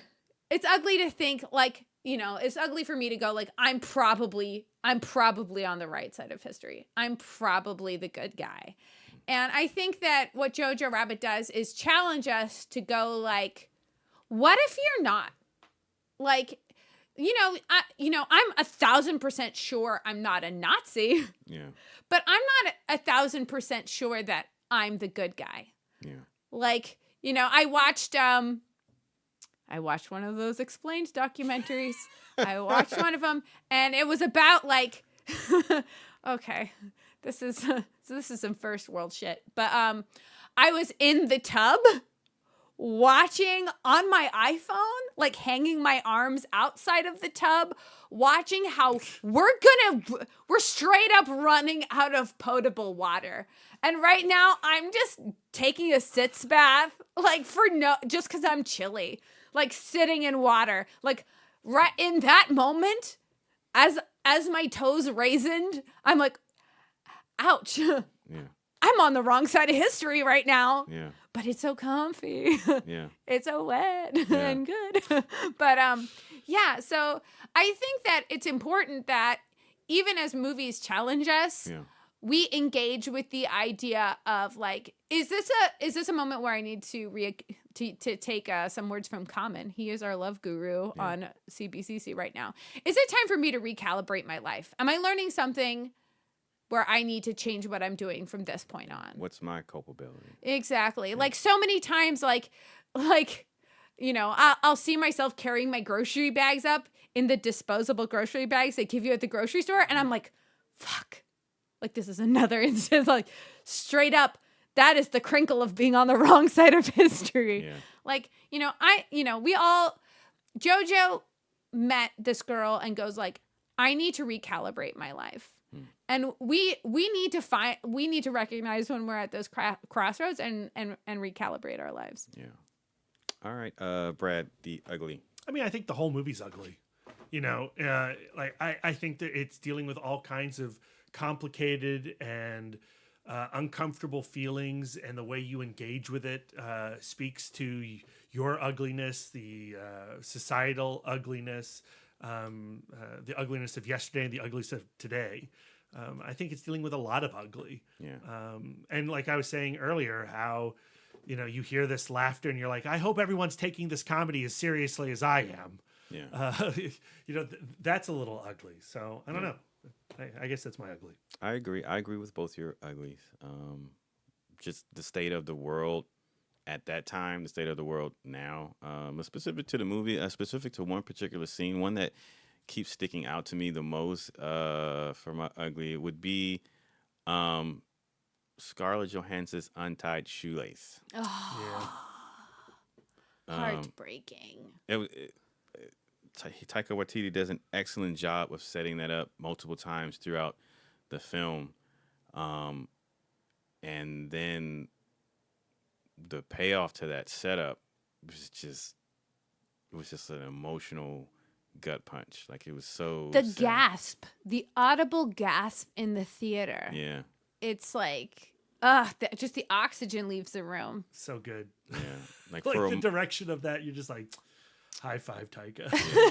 And it took a moment, like subconsciously, maybe consciously. I wrestled. I had to reconcile with that for a moment. Like, man, that's someone else with her shoes. Like, I just didn't want to, like, for a moment, like, I just couldn't. It was hard to, like, accept that. Like, damn, did he really do that in this movie? But then, like, going back to what you were saying and thinking back on his other films, you have this funny, you have this whimsical, and then, the vampires are huddled around the laptop, or, Ricky Baker is on his own with this old man now, and JoJo is on his own with this girl hiding in the walls now. And I don't know, like, I found that extreme, that shot, just the way he cuts to that, her feet dropped in the frame and her shoelace untied. It was like just a really profound shot. Yeah. Gut punch. But not just the shot or the act of that filmmaking, but just what had happened to her and everyone else that was up there with her, and what fueled that, and what caused that, and what perpetuates that, what perpetuates a mind that could do things like that. The fact that there are minds like that today in this world, like, everything tied to that shot and the genesis of that shot beyond the movie is my ugly. So yeah, that's gonna do it for our review cast for Jojo Rabbit. If you've seen the film, hit us up on social media at @modcast and let us know what you thought. Excuse us if it was entirely too positive. Sometimes we can't handle ourselves. Wife Dork, what are you looking forward to this week? Allow me to drop some shameless self-promotion. Oh. Right now in the CBCC podcast. Okay. Thanks to Brad's brilliant ARC programming.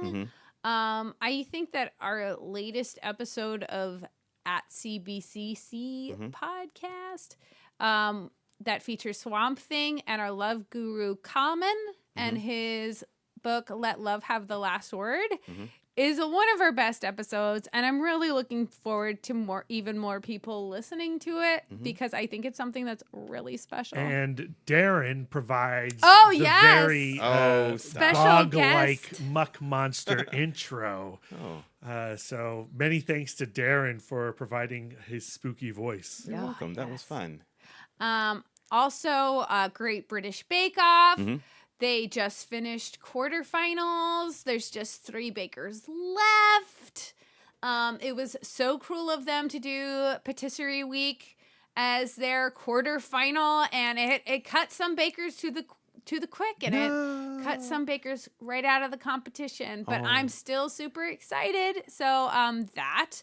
Also, we have some special events at the Alamo Winchester coming up. Full Metal Modine weekend is this weekend. That's right. So we won't have a regular Week in Dork review cast next week because we'll be too busy hanging out with Matthew Modine. Hobnobbin.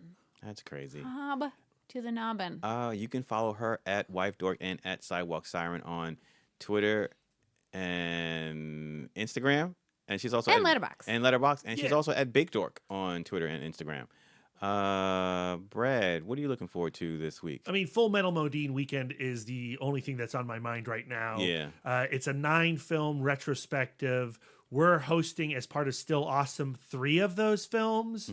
Married to the Mob, Cutthroat Island, and Memphis Belle. But on top of that, they're showing Vision Quest, Pacific Heights, Full Metal Jacket, Birdie, just amazing batch of movies and films that I, for the most part, have never seen on the big screen. And the secret screening, right? And there's a secret 35mm screening on Sunday. And there's a free screening. There's a free screening of HBO's And the Band Played On, which is only played theatrically once at the New York Film Festival. And HBO has specifically made a new DCP for this screening at Full Metal Modine weekend. That's crazy. So yeah, you definitely want to check that movie out. And then like in a couple weeks on the 18th and 19th of November, I might have those days off. It's the Monday and Tuesday. Both Jesse Malton and Leonard Malton are going to be at the Alamo Drafthouse in Winchester, Virginia, doing on the Monday like an evening of like a conversation and a discussion about film today and film of yesterday. And then they are also going to be hosting a secret screening on that Tuesday. And I have no idea what that movie is going to be. God damn it. But I hear it's going to be interesting. So super excited about that. So get on over to the Drafthouse website and pick up your tickets. Of course, tonight, after we get done recording this, as you're listening to this, this is already our past. Yeah. But we're having our latest Still Awesome screening of From Dusk Till Dawn. Yep. And I am ravenously excited. Yeah. Is that a thing? Yeah. Ravenously excited to see it this is on now. the big screen. Yeah. I have not seen this movie really in quite some time. And it's one of the most memorable theatrical screenings I ever had as a kid in 1995. Yeah. Super stoked to revisit that movie. And then next month in November, we're going to be screening District 9, the Neil Blomkamp film. Yes. And in December, we can also now announce that our Christmas movie is going to be Stanley Kubrick's Eyes Wide Shut. Yeah. What's the password? Oh. I literally just said I it. heard you. So yeah, follow us on Twitter at ItModcast because we also have some really rad movies coming up in January and February as well. So Yes. All The right. future is so bright. Yes. you're gonna need shades. You're going to need to listen to some ItMod is what you got to do. All right. You can find him at MouthDork on Twitter, Instagram, Facebook, Letterboxd, and Untapped. Brian can be found at the Turtle Dork on Twitter, at the Turtle Dork 1 on Instagram, Thoughts and and at Brian prayers. William Young on Facebook. Yeah, send all your thoughts and prayers that way. He is most looking forward to Terminator Dark Fate Okay. this week. People seem to like it. We know some folks who've seen it and they seem to like it. All right. Okay, Yeah, good for every time they see that trailer, they get more excited because that's an unimaginable amount of excitement because that trailer is played so many times before every single movie. Not a good trailer. Sometimes I'm just walking from one room into another room and I have to watch that trailer.